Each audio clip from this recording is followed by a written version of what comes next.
هي ازاي رياكت بتشتغل خلف الكواليس؟ بسم الله الرحمن الرحيم والصلاة والسلام على أشرف المرسلين سيدنا محمد صلى الله عليه وسلم.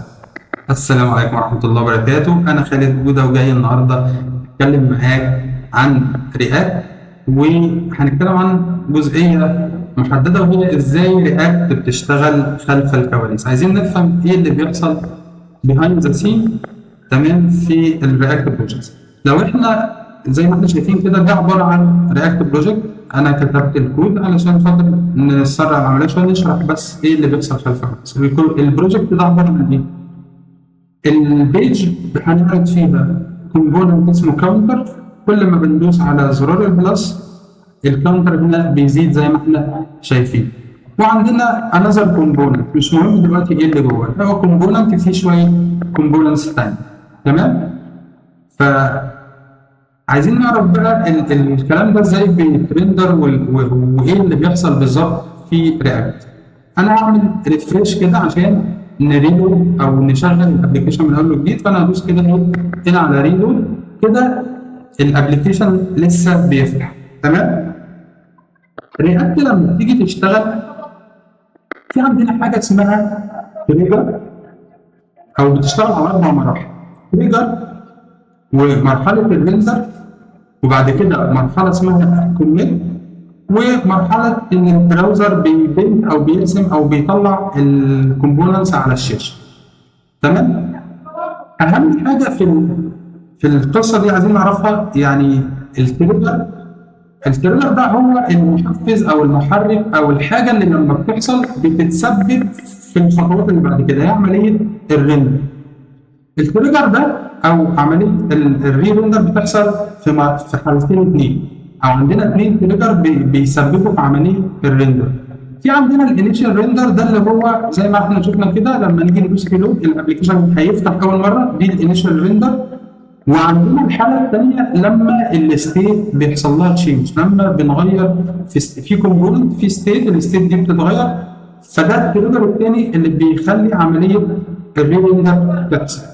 تمام؟ هنتعرف على الكلام ده بالتفاصيل وهنفصصه، بس عايزين نعرف ان رياكت بتعتمد على يعني شويه مفاهيم اساسيه، عايزين منهم المفاهيم دي من المفاهيم الاساسيه اللي رياكت بتشتغل عليها. فعندنا حاجه اللي اسمها اس بي اي او السنجل بيج ابلكيشن، والفيرتشوال دوم، والريكونسيليشن بلس ديفين، وعمليه الباتشنج. هنعرف الكلام ده بالتفاصيل، بس خلينا نمشي واحده واحده.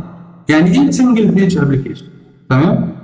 لو انا رحت كده لو رحنا على الجي اس كود مثلا ونبص على الكود، هنلاقي انه السيرفر لما احنا بنبعت ريكوست علشان نشغل الابلكيشن بتاعنا، السيرفر بيرد علينا بصفحه اتش تي ام ال، هي صفحه واحده اللي موجوده. احنا الابلكيشن كله بتاعنا ما فيهوش غير صفحه اتش تي ام ال واحده بس، دي بتجيلنا من السيرفر، بتيجي زي ما انتم شايفين كده فاضيه ما فيهاش اي حاجه، كل اللي موجود فيها ديف الاي دي بتاعه اسمه روت. تمام؟ لكن المحتوى بتاعه فاضي ما فيهوش اي حاجه. اللي ما شافش الفيديو اللي فات، انا كنت في فيديو منزله مدته ساعه و6 دقائق. احنا مش عايزين الفيديو كله، احنا عايزين اخر جزء في الفيديو. تمام؟ اللي هو كنا بنتكلم فيه، عنوان الفيديو اسمه ايه اللي بيحصل لما بندوس انتر. في الفيديو ده كنا بنتكلم ان الابلكيشن بتاعنا لما بنكتب اليو ار ال وندوس انتر عشان نزور الويب سايت بتاعنا بيمر ب8 مراحل، احنا عايزين المرحله رقم 8 اللي هي البراوزر ريندر ذا ريزلت. فاللي مش عارف ايه اللي بيحصل خلف الكواليس في البراوزر ممكن يروح على الفيديو اللي قبل ده على طول اسمه ايه اللي بيحصل لما بندوس انتر، ويروح لاخر الفيديو عند المرحله رقم 8. دلوقتي البراوزر بعت الريكوست وجالنا الريسبونس من السيرفر، والريسبونس زي ما احنا شايفين كده عباره عن صفحه اتش تي ام ال فاضيه ما فيهاش غير ديف اسمه روت. تمام؟ وفي جافا سكريبت في فايل اسمه مين دوت جي اس اكس، لما البراوزر بيعمل بارسنج للملف بتاع اتش تي ام ال ويوصل هنا هيلاقي ان هو محتاج يحمل ملف اسمه مين دوت جي اس اكس، فبيبعت اتش تي بي ريكوست للسيرفر يقول له هات لي المين دوت جي اس اكس ده. قبل ما بيظهر على الشاشه البراوزر بيرن السكريبت بقى اللي موجود او كود الجافا سكريبت اللي موجود عنده هنا. فلما هيدخل هنا في المين دوت جي اس اكس هيلاقي ان احنا عندنا الكود زي ما احنا شايفين كده. عايزين ناخد من الكود ده او من المين دوت جي اس اكس ده معلومه مهمه هنحطها في دماغنا عشان هنرجع لها بعدين. هنا هو بيعمل ايه؟ في حاجه اسمها كرييت روت. كرييت روت دي جايبها منين؟ جايبها من حاجه اسمها رياكت دوم. رياكت دوم دي ثيرد بارتي او باكج اسمها رياكت دوم، جواها بينام فانكشن اسمها ريندر. تمام؟ خلينا بس فاكرين المعلومه دي ونحطها في دماغنا هنرجع لها بعدين. بس هنلاقي ان هو جواه هنا بيرندر حاجه اسمها اب. الاب ده جايبه منين؟ كومبوننت اسمه اب جايبه من الاب دوت جي اس اكس. الاب دوت جي اس اكس ده هو اللي انا حاطط فيه الكود او برندر فيه الكومبوننتس بتاعتنا. الكومبوننت الاولاني اللي هو الكاونتر اللي هو دوت اللي باللبني ده، والكومبوننت الثاني اللي هو اذر كومبوننت. تمام؟ فاللي هيحصل هنا بقى البراوزر هيعمل ايه؟ وهو البراوزر لما يروح كده على صفحه اتش تي ام ال وهو بيمشي كده بيعمل بارسنج لل اتش تي ام ال ويجي يرسم الدوم هيعمل كده بالظبط. هيجي هنا ايه مثلا ممكن نعمل كده ونجيب دي كده وهنسميها هنا ريال دوم. دي الدوم اللي هي بتاعت البراوزر. تمام؟ خلينا بس نكبر الفونت كده شويه عشان تبقوا شايفينه. تمام؟ حلو كده. ماشي؟ الريال دوم لما هيجي يرسم الدوم هيلاقي هنا في ايه؟ ديف فاضي اسمه روت. فهيجي يعمل كده. ممكن نعمل كده اهو. هيلاقي هنا في ديف تمام واخد اي دي اسمه روت. تمام؟ والديف ده فاضي ما فيهوش اي حاجه. فبالتالي الدوم الحاليه بالمنظر ده لما يجي بقى يكسكيوت الكود بتاع الجافا سكريبت اللي هو في المين دوت جي اس اكس، والمين دوت جي اس اكس فيه ايه؟ رياكت كود. فبالتالي مين اللي هيشتغل هنا في الكواليس؟ اللي هيشتغل هنا دلوقتي رياكت. فرياكت بتعمل ايه؟ رياكت عندنا حاجه اسمها ايه؟ عندنا حاجه هنا اسمها ايه؟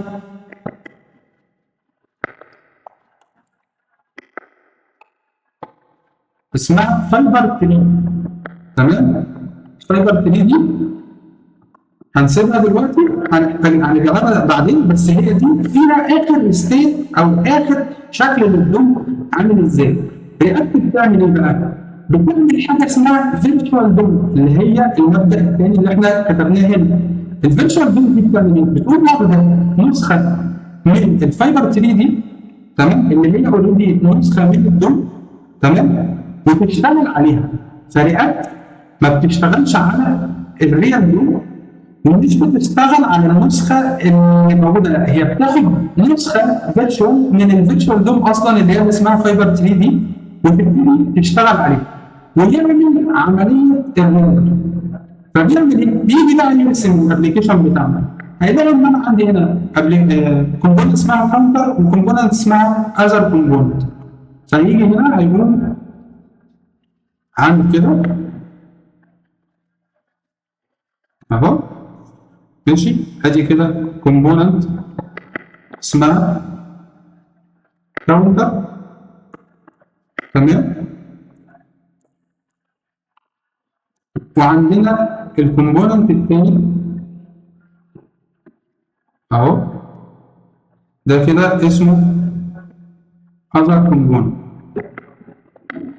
معلش استحملوا كده الموضوع بتاع ده ان شاء الله مش الفيديو ما يكونش طويل، بس عايزين نفهم بالظبط ايه اللي بيحصل. ادي الاذر كومبوننت. طيب لما بيجي يرسم بقى الكاونتر ده هيجي يروح على الكاونتر ده جاي منين؟ من سلاش كومبوننتس سلاش كاونتر. فهيجي على الكومبوننتس هنا يجي على الكاونتر هنا هنلاقي انه الكاونتر ده في حاجه اسمها ستيت. الستيت دي اسمها كاونت والقيمه الحاليه بتاعتها بزيرو. فهيجي هنا الكاونتر ده جواه هيجي مثلا احنا عايزين نستخدم هنا حاجه كده بس ايوه مثلا ممكن نستخدم دي كده اهو. نيجي هنا هنقول ان هو عنده حاجه اسمها كاونت تمام، والكاونت دي حاليا بتساوي زيرو. دي الستيت الحاليه خلاص. وهيجي يبص الكومبوننت دي بقى بتريتيرن ايه؟ هنلاقي انها بتريتيرن سيكشن، وجوه السيكشن في اتش 2 موجود جواه كاونتر كومبوننت، وفي باراجراف بيرندر جواه الستيت اللي اسمها كاونت تمام، علشان كل ما الستيت دي تتغير الكاونت ده يتغير، والبوتون اللي احنا بندوس عليه بيغير في الستيت. فهيروح يرسم الكلام ده. هنيجي هنا كده الكاونتر ده قلنا عباره عن ايه؟ الكاونتر ده عباره عن سيكشن خلاص. هو الكاونتر ده تكنيكلي او حرفيا هو عباره عن سيكشن HTML سيكشن عادي خلاص. جوه السيكشن في عندنا ادي السيكشن، في عندنا هنا قلنا الهيدنج. نيجي هنا كده الهيدنج اللي هو عباره عن H2 وفي غير الهيدنج عندنا باراجراف ماشي. عشان هنوسع بس كده شويه وهنجيب الكاونتر اللي هنا ده كده. عندنا هنا دي باراجراف اللي هي البي إيليمنت، وعندنا كمان البوتون بتاعنا سوري معلش انا اسف. هي باراجراف تمام عباره عن بي إيليمنت. اوكي هنجيبه هنا كده شويه ماشي. وهنيجي هنا يا الله. طيب خلينا ناخد ده كده كوب، نعمل كده اهو، وده البوتون بتاعنا. ادي ده كده بوتون، ده عباره عن بوتون خلاص. البوتون ده جواه علامه البلس، والباراجراف ده جواه الكاونتر اللي هو الكاونت اللي هو قيمته بزيرو، والهيدنج جواه الجمله اللي اسمها بتقول ايه؟ ادي الجمله بتاعتنا اهي كاونتر كومبوننت. اوكي ادي الكاونتر كومبوننت سوري.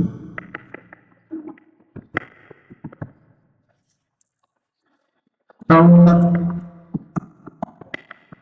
كومبوننت تمام. دي الجمله اللي موجوده في الهيد. عايزين بس نوسع كده الدنيا على نفسنا شويه، ناخد الكلام ده بعيد ماشي، ونرجع ناخد دول كده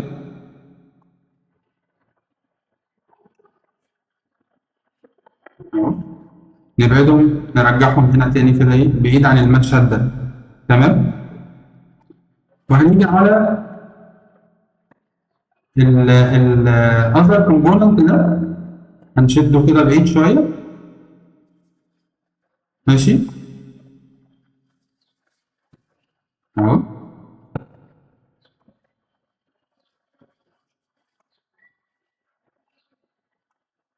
ده الاذر كومبوننت. الاذر كومبوننت ده بقى فيه الاذر كومبوننت ده لما نيجي نروح نبص عليه ادي الاذر كومبوننت هنلاقي ما فيهوش، هو عباره عن سيكشن وجواه باراجراف وايه ذيس از انذر كومبوننت. هنروح كده يوم راسم نفس القصه. قلنا ده اصلا عباره عن سيكشن HTML عادي تمام، وجواه عباره عن باراجراف، تمام، وجواه الجمله اللي اسمها this is another component. خلاص، ده كده اصبح التري بتاعتنا. الكلام ده بقى بيحصل فين؟ الكلام ده بيحصل جوه رياكت. خلي بالك البروجرامر لسه ما يعرفش حاجه عن الكلام ده. الكلام ده بيحصل فين؟ في رياكت جوه ايه؟ سوري، ده المفروض ان دي في اهو دي كده اسمها الفيرتشوال دوم. خلاص؟ فالفيرتشوال دوم دي في رياكت بعيد عن الريال دوم بتاع البراوزر بتعمل الكلام ده. بتيجي تعمل ايه بقى؟ دلوقتي المفروض ان الكلام ده بيحصل في كل مره بيحصل ريندر. عمليه الكونسيبت رقم 3 اللي احنا قلنا عليه اللي هو الريكونسيليشن بلس ريفنج. احنا هنا في الانيشال ريندر عشان لسه ما فيش حاجه في البوم تري، فالتري فاضيه زي ما احنا شايفين. هو بيعمل ديفن مع مين؟ هو مش بيعمل ديفن مع الريال دوم نفسها، هو بيعمل ديفن مع الفايبر تري. وقلنا الفايبر تري هي اصلا نسخه من يعني اللي موجود فيها موجود بالظبط في الريال دوم، بس هو بيعمل هنا ديفن هنا. بيشوف ايه اللي اتغير من هنا وهنا. هيلاقي اصلا ان الابلكيشن كله ده لسه جديد، فكله مختلف. فهيجي يعمل ايه؟ هيقوم ياخد هيروح يتكلم الريال دوم، ولكن الرياكت قلنا مش بيتكلم الريال دوم. عشان كده قلت لك احتفظ بالمعلومه دي. معلومه ايه؟ ان في حاجه اسمها رياكت دوم. رياكت دوم دي عباره عن ايه؟ في حاجه اسمها ريندررز في رياكت، في حاجه اسمها ريندررز. الريندررز دي بتبقى سيرد بارتي، بتبقى باكج، تمام؟ هي اللي بتكلم الريال دوم. في حاله ان احنا عندنا ويب ابلكيشن، فالريندرر اللي بيكلم الريال دوم اسمه رياكت دوم. طيب في حاله الموبايل ابلكيشن الباكج دي اسمها رياكت نيتف. عشان كده سهل ان انت متعلم رياكت، سهل ان انت تبقى موبايل ديفلوبر. ليه؟ لان انت بتستخدم باكج اسمها رياكت نيتف، هي برضه مبنيه على رياكت. فخلينا احنا في الحاله بتاعتنا هنا ان الريندرر ده الباكج اللي اسمها رياكت دوم هي اللي بتكلم الريال دوم. فبتقوم عامله ايه؟ كل التغييرات اللي حصلت هنا من الاختلافات دي تقوم ايه؟ عاملاها.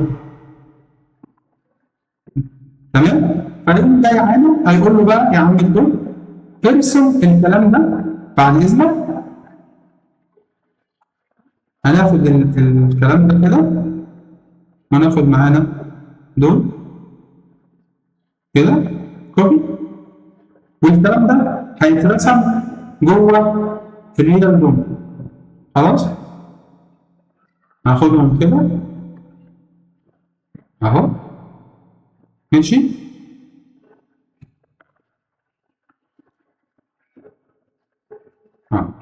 كده اصبح الريال دوم بقى فيها الشكل اللي احنا شايفينه ده، اللي هو الابلكيشن، سوري، اللي هو الابلكيشن اللي احنا شايفينه ده. طيب هنا خلصنا؟ لا لسه، ثواني. هنيجي هنا كده رياكت بقى بتعمل ايه تاني؟ دلوقتي علشان خاطر هي انا مش عارف ده كده، علشان خاطر رياكت بقى لما تيجي في المره الجايه تعمل فري ريندر المره الجايه، فبتعمل ايه؟ بالظبط بتحفظ عندها نسخه من اخر ستيت موجوده عندها. فعندي كده بتخليها زي ما احنا ما قلنا كده، ايوه، في الفايبر 3 دي. تمام؟ وكده اصبح ان الفايبر 3 معلش ده كده عشان ما يزولناش. الفايبر 3 دي اصبحت بتشاور على النسخه الحاليه اللي موجوده من الفيرتشوال دوم، بس عشان خاطر الدنيا دي كده ما تركبش على بعضها. حلو قوي. دلوقتي اصبح الريال دوم دلوقتي اصبح الريال دوم فيها الابلكيشن زي ما احنا شايفين كده، تمام. وفي عندنا الفايبر 3 دي نسخه محطوطه في الميموري بتاعه الريال، وخلاص كده اصبح الفيرتشوال دوم دي كده خلاص مش موجوده. طيب تعالى بقى نشوف عايزين نقول ايه. احنا دلوقتي دي كانت الانيشال ريندر. طب دلوقتي احنا عايزين نشوف بقى لما الستيت تتغير، فهنيجي هنا هندوس على البلاس دي. البلاس دي بتعمل ايه؟ ده عباره عن بوتن، وهنلاقي هنا ادي الكاونتر. البوتن ده لما بيدوس عليه بنشغل فانكشن اسمها هاندل كليك. هاندل كليك دي بتعمل سيت للكاونت بلس 1. فاحنا قلنا لما الستيت بتتغير بيحصل عندنا حاجه اسمها تريجر. تريجر ده بيتريجر ايه؟ بيتريجر عمليه الري ريندر. ليه؟ لانه غير في الستيت دي. طب ايه بقى اللي حصل لما الستيت اتغيرت؟ لما حصل ان الستيت اتغيرت، رياكت بتشتغل ازاي بقى؟ رياكت مش بتروح تغير في الكومبوننتس كلها. هي بتعمل ايه؟ هي بتروح تجيب الفايبر 3 دي اللي احنا قلنا هي نسخه اصلا من الريل دوم، تمام؟ بتكون عامله فيرتشوال دوم جديده، تمام؟ بس المره دي هتعمل ايه؟ تعال نشوف. هنيجي كده ونكتب هنا فيرتشوال دوم. ماشي؟ تعالى نكبر الخط شويه كده عشان نبقى شايفين. ادي الفيرتشوال دوم. الفيرتشوال دوم المره دي بتاخد نسخه من ايه؟ بص يا صديقي، دلوقتي الزرار اللي احنا دوسنا عليه ده غير في انهي في ستيت؟ الستيت بتاعت الكومبوننت اللي اسمها كاونتر. فهو هنا غير في الستيت بتاعت الكومبوننت ده. فهتبتدي الفيرتشوال دوم هتعمل ريندر للكومبوننت ده من اول وجديد، بس الكومبوننت ده بس بالتشيلدرن بتوعه. طب ليه بقى هتعمل الكومبوننت ده بالتشيلدرن بتوعه؟ لانه الكومبوننت ده ممكن يكون فيه تشيلدرن فيها بروبس. يعني مثلا نفترض ان ده كان كومبوننت تاني والكومبوننت ده ليه بروبس مثلا، والبروبس دي اسمها الستيت مثلا، والستيت دي بتساوي الكاونتر بتاعنا او الكاونت بتاعتنا اهو. اتفضل ان الكومبوننت ده كان كومبوننت تاني منفصل عاملينه في كومبوننت لوحده، وبياخد جروبس اسمها ستيت، والستيت بتاخد الكاونت الستيت اللي اسمها كاونت بتاعتها، تمام؟ فبالتالي الجروبس اتغيرت. رياكت ما عندهاش خبر هل الجروبس اتغيرت ولا لا؟ ما عندهاش خبر هل الجروبس اتاثرت بالتغيير اللي حصل في الستيت ولا لا؟ فهيعمل ايه بقى رياكت؟ هيقوم عامل الكومبوننت ده زي ما هو كده، هيرميه تاني من اول وجديد. فهيجي كده هيقوم رسمه. بس انا عشان اختصارا للوقت هاخده كده كله كوبي، تمام؟ علشان ايه؟ ما نضيعش وقت في الرسم. احنا عايزين نركز على الجزئيه المهمه او على التغيير اللي بيحصل. فهناخد كده طبعا هو مش هيلبس اذر كومبوننت. ليه؟ لان الاذر كومبوننت ما عندوش ستيت اتغيرت، اللي اتغير هي الستيت اللي اسمها كاونت دي. وهناخد الكاونت دي كده كمان معانا ونقول له كوبي، ونيجي هنا كده، تمام؟ نقول له بيست، ونشد الكلام ده هنا كده خليه جنبنا. اصبح الفيرتشوال دوم دلوقتي اهي، خلي الكاونت ده كده. اصبح ان الفيرتشوال دوم دلوقتي عملت ريندر للكومبوننت اللي اسمها كاونتر، علشان الكاونتر الستيت بتاعته هتتغير دلوقتي. فهيجي انت دلوقتي دوست على الزرار، اللي حصل ايه؟ ان الكاونت هتبقى بواحد، فهيجي هنا هيغير في الكاونت هيخليها بواحد. خلاص؟ دي الستيت. وهيجي يرندر الكلام ده، هيعمل السكشن، هيرسم الاتش 2 بالسهم بتاعه والباراجراف بالمحتوى بتاعه والبوتون وهكذا. طيب الكومبوننت بتاع الباراجراف ده وهو بيرسمه هو بيرندر اصلا الستيت اللي اسمها كاونت، اللي هي دلوقتي اصبح قيمتها بواحد، تمام؟ كده اصبح الستيت دلوقتي قيمتها بواحد، فهيرندرها هنا. فالفيرتشوال دوم دلوقتي رندرت الشكل الجديد او بعد ما الستيت ما اتغيرت. وبعدين يعمل ايه؟ ايوه بالظبط كده، يعمل الحاجه اللي اسمها ريكونسيليشن باستخدام الالجوريثم اللي اسمه ديفينج. هيجي يقارن ايه بايه؟ هو هنا بيقارن الفيرتشوال دوم ايه الجديده اللي هي فيرتشوال دوم بالاولد فيرتشوال دوم اللي هي القديمه. هيقارن الكومبوننت اللي اتغير اللي اسمه كاونتر اللي هو السكشن ده بالنيو بالاولد. هيلاقي ان الستيت اتغيرت بواحد، وهيلاقي ان هنا هو بيشوف ايه اللي اتغير بالظبط، هيلاقي ان مفيش حاجه اتغيرت غير الكاونت ده. فهي الرياكت دوم هو كده عمل الديفينج، فبقى عارف دلوقتي ايه بالظبط اللي عايز يتغير على الشاشه. فهيروح يكلم الرياكت دوم يقول له يا عم الرياكت دوم، كلم الريال دوم خليه يرسم الشكل الجديد اللي هو بقى واحد، وبعد ما ينظروا على الريال دوم ايه يرسموا على الشاشه، فاصبح الشاشه هنا بقى مكتوب فيها واحد. طيب هيعمل ايه بقى؟ هنا هنرجع كده اهو، هيجي هنا عامل ايه؟ هيجي في الفايبر 3 دي ويكون واخد سناب شوت او يحتفظ باخر سليت. طب اخر سليت هنا اهي، هيعدل بقى دي هتبقى بواحد وهنا هتبقى بواحد. طب ليه بيعدل هنا؟ علشان خاطر لما يحصل تغيير جديد يبقى هو عنده اخر ستيت وصل لها، واصبح دلوقتي النيو فيرتشوال دول خلاص اتمسحت ما بقاش ليها اي استخدام معانا. فكل ده كده خلاص هو عمل الفيرتشوال دول، عمل الديفن، غير بعد ما خلص التغيير غير فقط في الجزئيه في الريال دوم، الجزئيه اللي اتغيرت في الريال دوم هي دي الوحيده اللي اتغيرت، فغير فيها وظهر الكلام ده على البراوزر، واحتفظ بسناب شوت او بكوبي موجوده عنده في الميموري بتاعت رياكت تمام، اسمها الفايبر 3 واللي هي اصلا عباره عن فيرتشوال دوم او نسخه من اخر ستيت للريال دوم.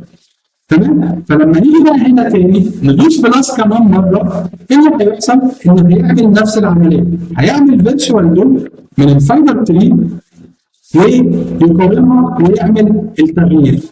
طيب في هنا بقى جزئيه مهمه جدا ان احنا قلناها فوق وما اتكلمناش عليها، موضوع الباتشنج ده. علشان نفهم الباتشنج ده معلش انا هعمل كنترول زد كده، هرجع لما ادي ريال دوم بزيرو هنا كده اوكي، اعمل كنترول زد كمان تمام اهو. ارجع هنا في حاجه هنا مش مظبوطه، لا كله تمام كله تمام. هنا الكاونت بزيرو تمام. تيجي هنا هنخلي دي بقى كده ايه، نرجع تاني بزيرو. هو دلوقتي عمل ايه؟ هو اخذ كوبي او عمل فيرتشوال دوم هي عباره عن كوبي من الفايبر 3 تمام. اللي هيحصل عشان نفهم الباتشنج، انا هروح اعمل تعديل في الكود وهاجي هنا في الكليك هاندلر دي هقول له السيت كاونت دي 4 مرات. طبعا انت دلوقتي متخيل انه هيحصل ايه؟ لما هيشغل العمل كليك هيجي هيخش هيزود الكاونت بواحد، الكاونت هنا بكام؟ بزيرو، فانت متخيل انه هنا هيبقى بواحد، وبعدين يجي في اللاين اللي بعديها هيخليها 2، وبعدين يجي في اللاين اللي بعديها هيخليها 3، وفي اللاين اللي بعديها هيخليها 4 تمام؟ ده اللي انت متخيله صح؟ طب تعالى نجرب ونشوف ايه اللي بيحصل. هروح كده على الابلكيشن بتاعنا اعمل ريلود عشان يحمل الابلكيشن الجديد، دلوقتي بزيرو، هدوس بلس كده دي واحد اهو، هي واحد دي. تعالى بقى نفهم هنا القصه هنا ان هنا لما بيجي يغير هو بيغير فين؟ هو مش بيغير في الفيرتشوال دوم، هو بيغير، هو بيبتدي يرسم بناء على الستيت الجديده. فهو الستيت هنا بكام؟ بزيرو، فهيجي يخليها بواحد خلاص. بس خلي بالك قبل ما يرسم الكاونتر هيعمل ايه؟ وهو الكليك هاندلر هو لسه واقف هنا لسه ما خلصش، فهيقوم مغير في الستيت تاني بواحد، هيزود عليه واحد. طب هو بيغير الستيت، هو لسه الفيرتشوال دوم لسه ما اتطبقتش، لسه الستيت فعليا ما اتغيرتش، هو بيغير في الستيت دي.